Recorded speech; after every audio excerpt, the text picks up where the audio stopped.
Болсон уу? За.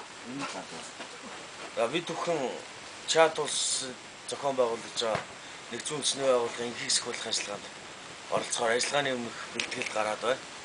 За энэ ажиллагааны өмнөх бэлтгэлийн үеэр зөвшөөрчний жанжтай амьдрах ухаан энэ бяцлаглалын төвтэй хамтарч энэ сургалтыг зохион байгуулж байгаа одоо маш их баяртай байгаа.